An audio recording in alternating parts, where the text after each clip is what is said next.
Hello guys, today I want to talk about the most annoying method in Laravel, annoying function. Maybe annoying is the wrong word, but look at this tweet.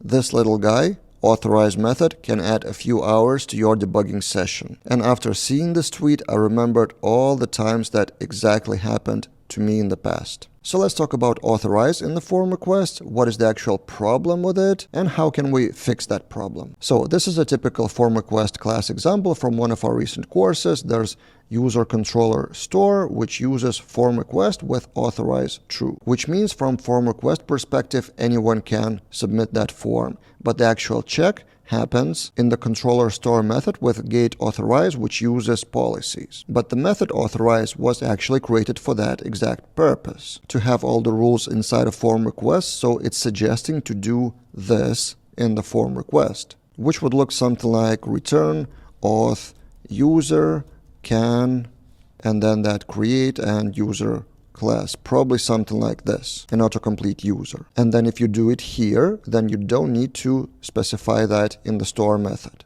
So that's the primary purpose of that authorize method. But the first problem I see with that is inconsistency. So in that case, for form, for the store method, it's cool to have authorize checking for permission, but in other places of the same controller, you still need to use gate authorize. So create method, gate authorize, index method, gate authorize. So that authorize method of the form request would be used only in one method of the controller, but not in others. And especially for non-Laravel developers, it would be even harder to understand that inconsistency. Why this here and why that doesn't exist here. And in general, sometimes that offloading logic to somewhere else is cool, to have like separations of concerns and each class being responsible for only that class purpose. But in this case, personally, I don't see that as a good thing to offload the permission check to authorize. So that's the first problem. But the second problem, if for example, let's return that here and return that here, and when you generate form request class, if you want to use it for validation rules, but you don't want to use it for authorization, so I would do it like this in the controller. But when generating that form request, for example, PHP artisan make request, I will generate another form request class. Let's open it, update user request, and the default value of that authorize is return false. So if I don't want to use that method each time I generate form request, I need to don't forget to change that to true, and then I can use that form request in controller and then put in the validation rules here. So for each form request, I need to make that change manually. It may be actually a good thing from philosophical point of view. So if you have return false by default here, it means that by default that form is restricted, and it is kind of a reminder to you, to a developer, to take care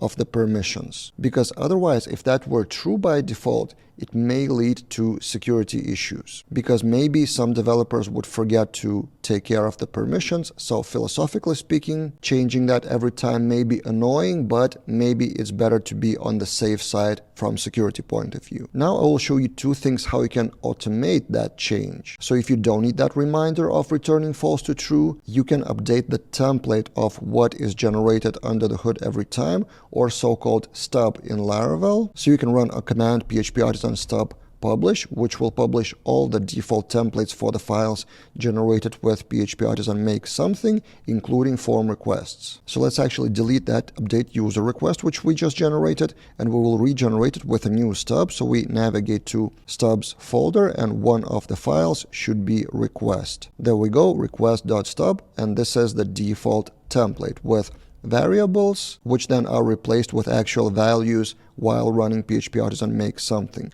And in here, we change that to true, we save it, and now if we run PHP artisan make request again, let's see what happens. And now if we open that file again, we have authorized true here because it is taken from the new updated stub. But also, did you know that that authorize method, it is generated, but it is optional. So in your form request class, you can delete that method and not have it at all. And then that would default to true. Let's take a look inside of the source. Form request, we click inside, we search for authorize, and we find this, the check. If method exists, authorize, then we use it.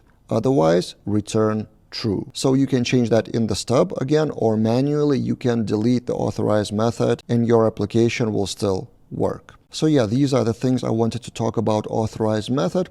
Over the years, it became annoying to me, but kind of I got used to it. I got used to changing that to authorized true every time, using that as a reminder to myself to take care of the permissions. But what is your preference? What do you think about authorize? Maybe you have used it in another way that I didn't think about in this video. Maybe it's actually more useful in some cases. Let's discuss in the comments below. That's it for this time, and see you guys in other videos.